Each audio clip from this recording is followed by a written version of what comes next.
everyone. It's Rory, Ewan, and Tim here at that Eurovision site, and we are here to delve into yet another sort of preview for a national selection that is all coming up.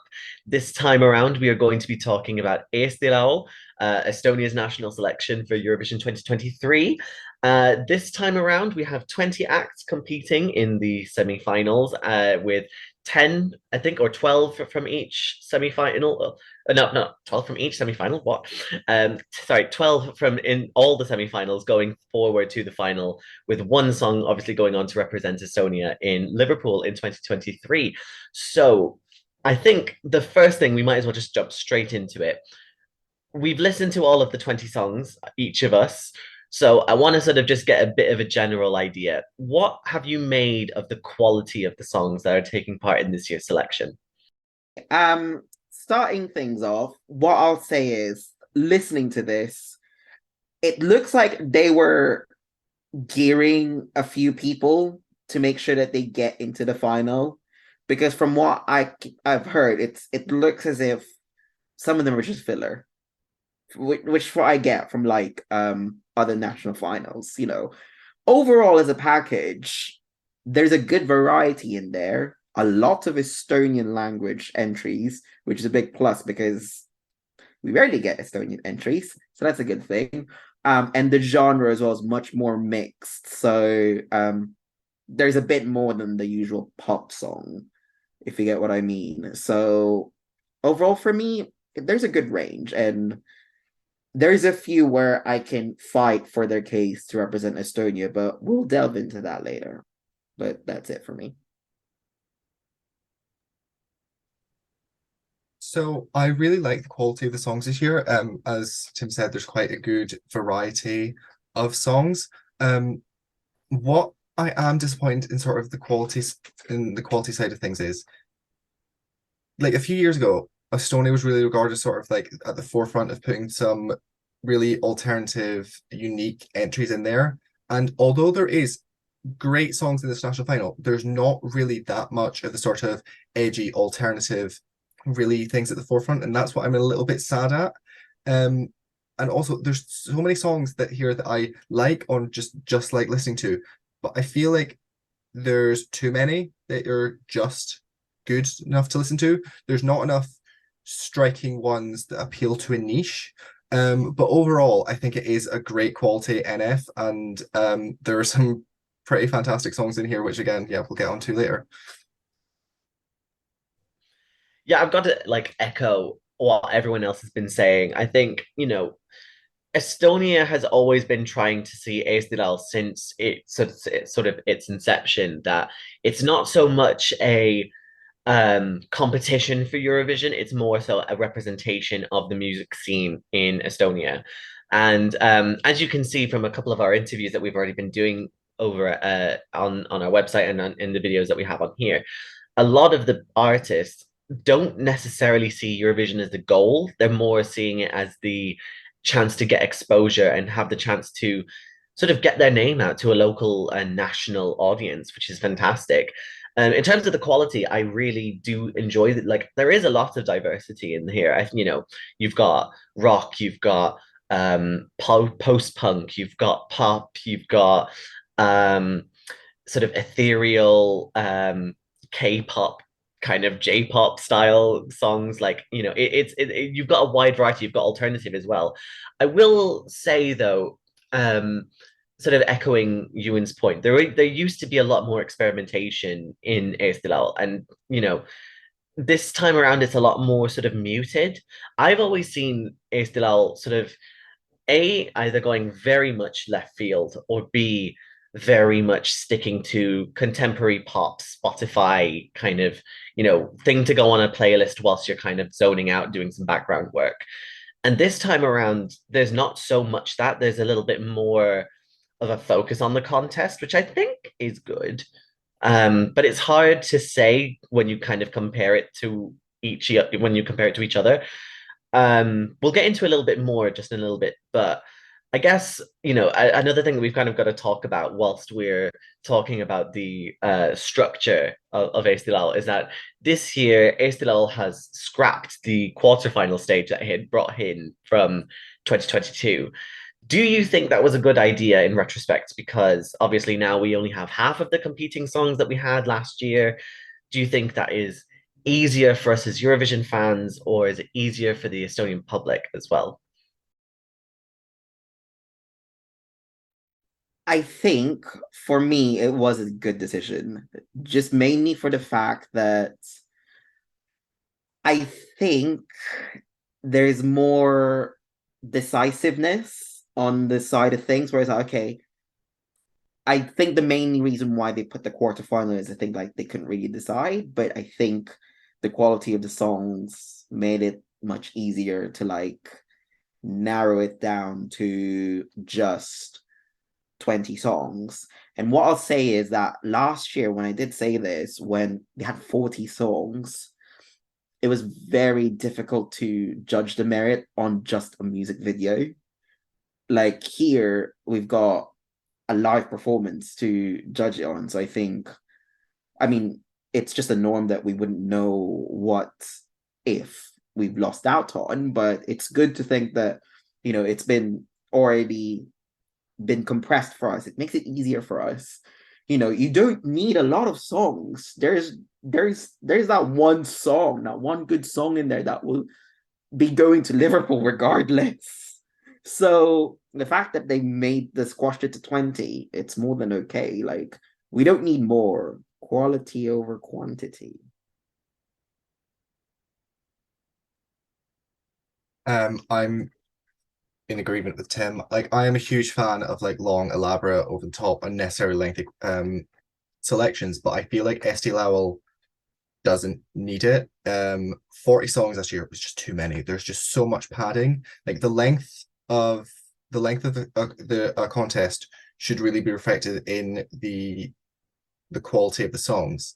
If you have five good songs, have a five song NF or maybe 10 song NF with some out there things. But if there's five good songs in a field of 10, 20, it's a hell of a lot different than a five in a field of 40. It's just too much. Condensing it down and just focusing really on the tighter, higher quality, good polished performances with good vocalists, good people with great stage presences. It's much better for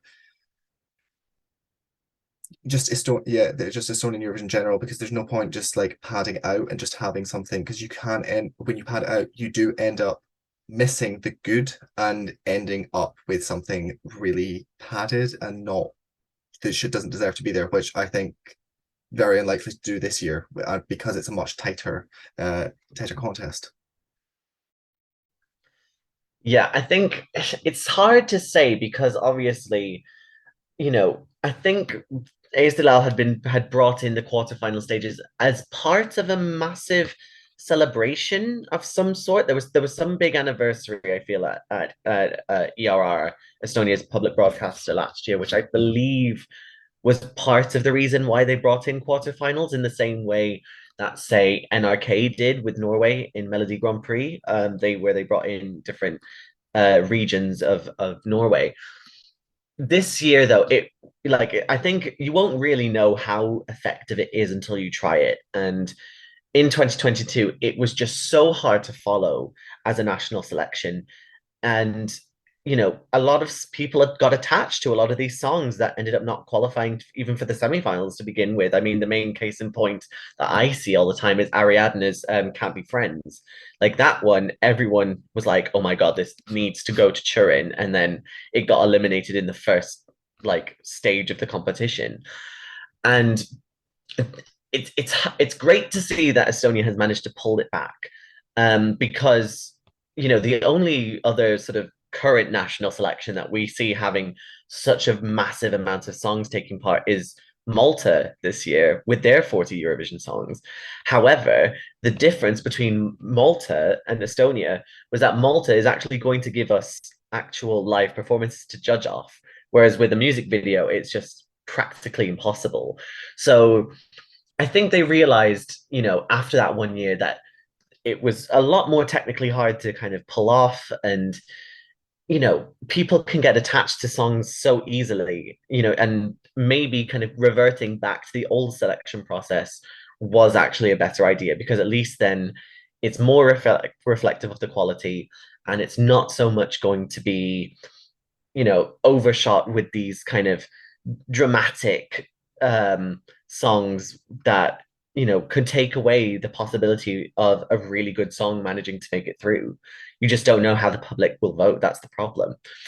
And speaking of the entries, obviously now we have 20 entries taking part in Eesti Laul 2023. Are there any of the songs this year that have appealed to you? Are there any that have really stuck in your mind, thinking, oh my God, this is fantastic? Or maybe on the opposite end, maybe you're thinking, oh my God, like, how did this make it into the selection? For me, I have three that have stuck with me, and bearing in mind that I am going to put this disclaimer on that I've been a bit manic. I've only had the chance to listen to them today, so please don't shoot the messenger. But this is basically my attempt at like being a Eurovision, like a local per se, where I'm basing it based on the first listen, and the fact that it's just a studio version is just something else. But three that like really stuck to me straight away as soon as like first listened to it. Let's start off with Carlos Icoreda's Whiskey Won't Forget. I like the guitar start in the beginning and his vocals, and that just like really drew me in. I'm a sucker for a bit of sad songs, so that's why I liked it. I think it's like a male Estonian version of Taylor Swift. Let's just put it that way. Dominic, you'd love that analogy. Second one, I am liking slot pop bangers. So I will go for Bad Philosophy and Elisa. Gives me a bit of Poker Face Bad Romance vibes for some reason. I don't know why. It makes me want to dance. But the fact that Stig Rasta co-wrote this one shocks me a bit. I was just like, Stig Rasta co-wrote this? Excuse me? You can do a popular song, like an upbeat tempo song. Who would have seen Yeah, I that? was like, are you sure? Are you sure Stig Rasta co-wrote this? I had to double check the credits when I wrote it. I was like, who wrote this? Because last year, with Fire, she had like really she had some Swedish songwriters, and I had to like literally double check to just confirm that yeah, Stig Rasta was the first name that popped up on the song credits on Spotify. But yeah, that's it. And one final one was Mel's So Good at What You Do. The vocals in the beginning is like, wow, I really like that. It's just the type of thing I listen to. And also, if this does win, the fact that Stefan co-wrote this one, I think that's why I liked it, I think, personally. But that's just my opinion. That's just on me.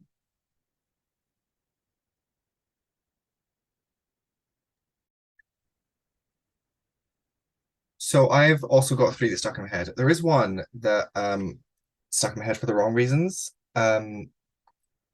It's Pretty Girl. Um, of all the however many songs it is, I can't remember off the top of my head. This is the only song I actively dislike. What the hell? But let's not dwell on the bad things. But it does feel like a jingle from a perfume advert from 2004. But on to the good ones. Corbusi Matu said, brilliant. What I want from Estonia is sort of weird sounding, strange, alternative weirdness. Just love Robin. I'm really glad that he's back because I thought he was massively underrated in 2010. So yeah, loving that. The second one, also something I'm really happy that we're seeing from Estonia, is Annette and Freddie. It's such a nice, chill, relaxing song. It's so polished, but it doesn't feel like nothing, if that makes sense. It's still, even though it's chill and relaxing, you're still taking it in. And I think it could work really well as sort of one of the quieter moments in the contest, even though it isn't necessarily a quiet song. the third one. I don't think this surprises anyone.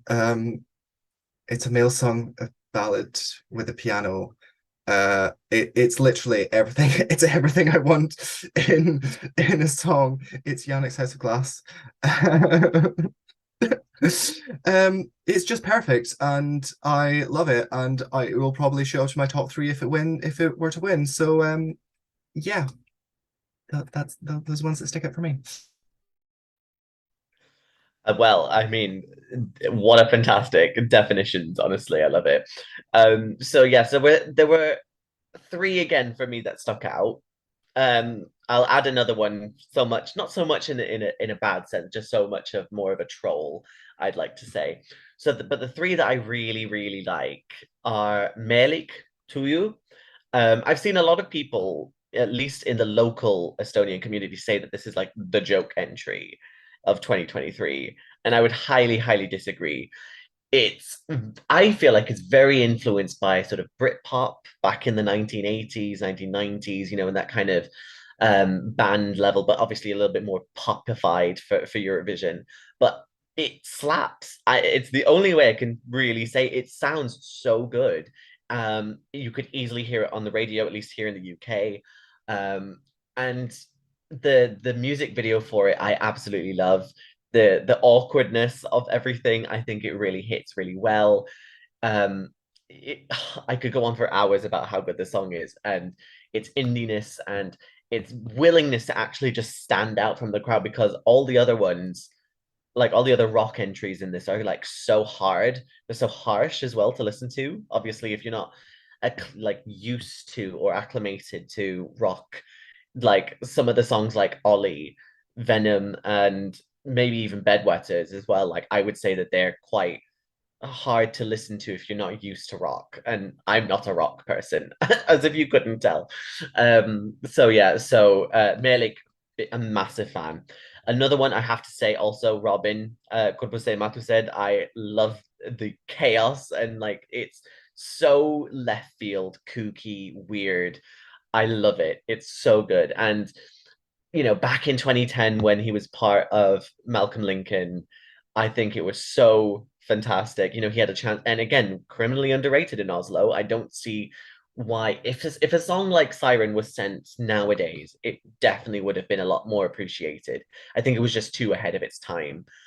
So it's great to see Robin taking part again, which is fantastic. And then the other one that I really love is Inger Awaiting You. I've seen a lot of people sort of compare this to Ben Dolic and Violent Thing from Germany 2020. I can see the references. I think it's in the same key at the very least. But Inger is like takes a whole different level of it. He's so much more upbeat and happy. I mean, obviously, once if Inger was to go to Eurovision, I feel like it would have to have a little bit of a revamp, just to sort of bring it up to a bit more of give it a bit more of an oomph, I think. But as at least as a song, I think it's quite a nice bopping song. I think I enjoy it quite a lot actually. And I really hope he does pretty well, because all the other songs that he's kind of competed with, I've enjoyed, but this one really takes it to a new level, which I really love. The only other one that I have to say is just a bit of a troll. How did it make it in? I love you, but unicorn vibes. What is this? I'm sorry. Why? I appreciate it as a musical thing. She's breaking out into the English thing. She's breaking out into the English language market. Why would you start with a song like this? I'm confused. But let's not dwell on it too much, because I don't want to be negative or anything like that.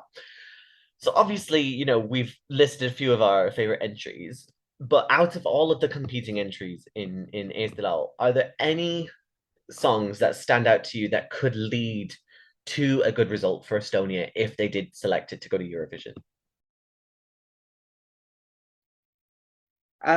For me, this is going to be a very unpopular opinion. I'm just going to say this now. I'm going to start off with CC, Lighthouse.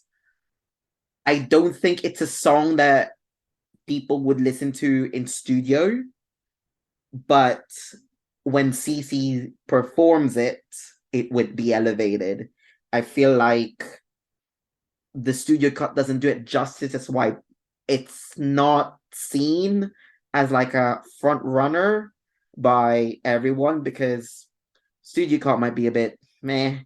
And then when we get to the live performance, it's complete 180, because that's the picture. That's what you want to see on TV. That's what you want to see when you participate in Eurovision. So I think for me, um, that's a reason why it might do well. Um, Whiskey Can't Forget is one of the ones I've mentioned earlier on. Guy in a Guitar for Estonia. I think it's done well for them for the past few years. Well, the past two times they've sent them, they qualified. Can't fault a why fix what's not broken method. That's all I'll say about that. And finally, I will say Elisa again, just because of the fact that Fire had a really amazing performance. And if she gets it right, you know, we could have a pop banger. We haven't had a pop banger yet when we recorded this. It could be a front runner pop banger.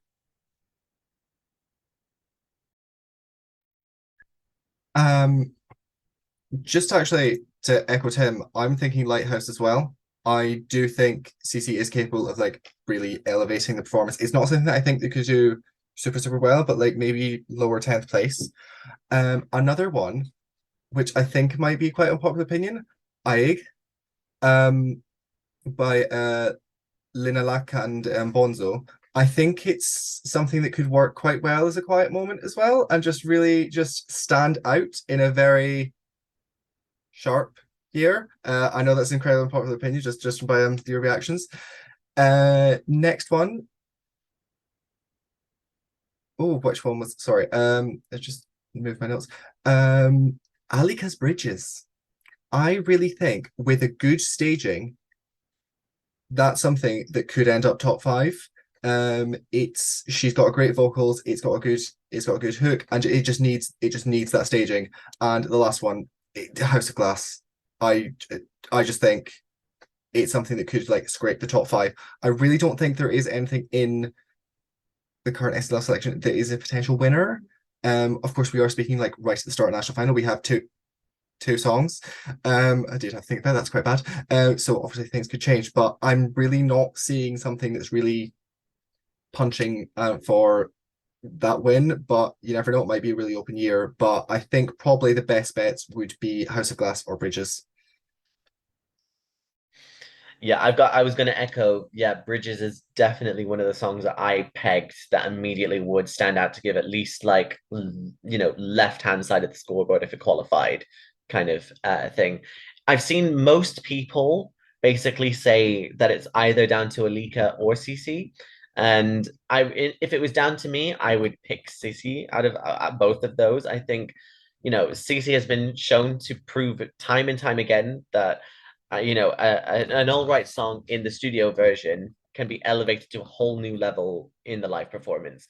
I mean, look at how people completely underrated CC in 2021 with Time, and then she came out of nowhere, came second, to Ukusuvis there. I mean, personally, if it was down to me, it should have she should have won instead of him, but that's a story for another time. But I do think that this could be her year. And not to mention as well, it's also been what 22 years since Estonia last won with her father taking part.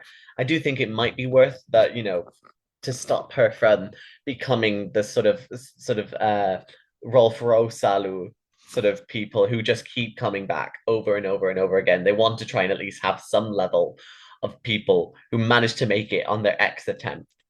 So I think CC is going to be the one to look out for. Alika, definitely. I would also throw Bedwetters in there as well, because I think a lot of people will resonate with that kind of post-punk vibe. And not to discredit them or anything like that, but I do think the name will be a big hit as well in Estonia, because they're Grammy. I think they're Grammy winning. They're at least nominated anyway, but they're Grammy at least nominated, potentially winning artists. and I don't see why they wouldn't have the chance to go. It wouldn't be my sort of song, not at all. But I, in a retrospective sense, or as a juror, it has a lot of technical elements that I can see and respect, and that would definitely appeal to a wider audience, which I do think. Not to mention as well, in the wake of Måneskin, etc., rock is becoming a lot more present at the contest. So I don't see why it wouldn't work. So yeah, I would definitely say Alika, Bedwetters, or CC. Although I'm totally happy to be proven wrong on one of those. So we'll see. And just as a sort of final question, I want some predictions here. Who do you want to win? Or, well, then who do you think will win? So, in your heart of hearts, who do you wish would have the chance to represent in your ideal world? And then being a little bit more realistic after that. Rory, you always have to put me in a tough position, don't you? Um, I want Carlos to win, just because I'm a sucker for that kind of music. Um, I will say though, who I think will win. I'll give it in between because I really couldn't decide.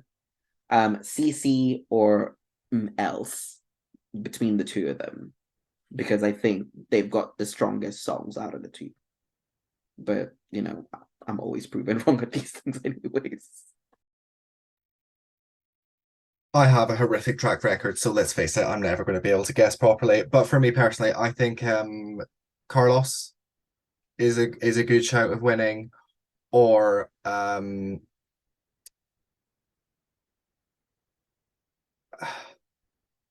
I kind of also do think Robin might just come in as a left field because if it comes up with a really polished performance, it could stand out really well because although it's weird, it's not bad weird. It is good weird, and I feel that it could just be a random winner standing out from a load of very polished, good pop songs. So yeah, I'd say it's a two, but I mean, my winner I've already said it's Yannick. It's like it's a Ketel Moreland written banger piano ballad with a man in it. I mean, it's just me. Euan clearly living in 2015, I see, with the Moreland things. But all right, go off. Uh, yeah, I think for me, my winner is Melik. I would love it if Tuyo went to Eurovision. I think it would be such a cool entry. I think it would do what Circus Mircus did way better. I think it would be a lot more fun, and maybe not more fun, but at least more serious, maybe at the very least. Be taken more seriously than Circus Mircus.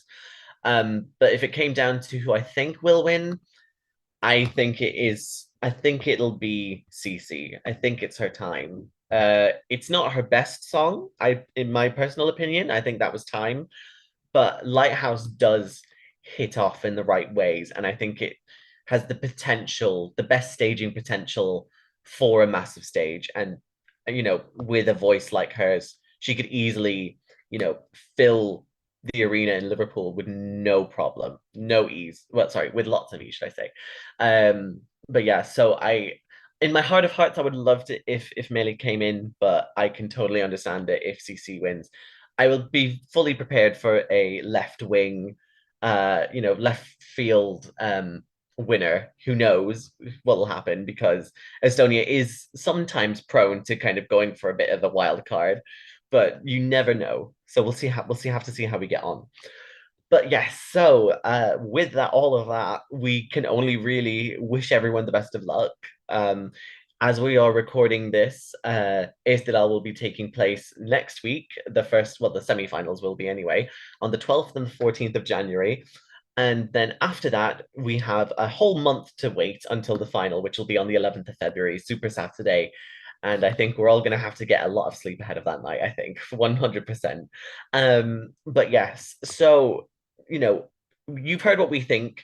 Let us know what you think. Who are your favorites? Do you agree with what we've been saying? Do you think, oh my God, what are they talking about? Please let us know what you think by getting involved in the comment section below. Hit the like, subscribe, hit the bell, do all the stuff that you need to do to come and get subscribed to us, when new episodes are coming out. New videos are coming out as well. Also, be sure to follow us on that eurovisionsite.com. We've got a whole variety of articles going on there, interviews, um, editorials, analysis, all these sorts of things. So please do check us out here. It's the national final season. We're getting into full gear. You know, you might as well come along with for the journey. It might as well make more sense. So sounds really good. So in that sense, so best of luck to everyone. Edu to everyone in the pool finale. And yeah, have a very good time. Shall we all say goodbye? Bye. Bye. Bye. Bye.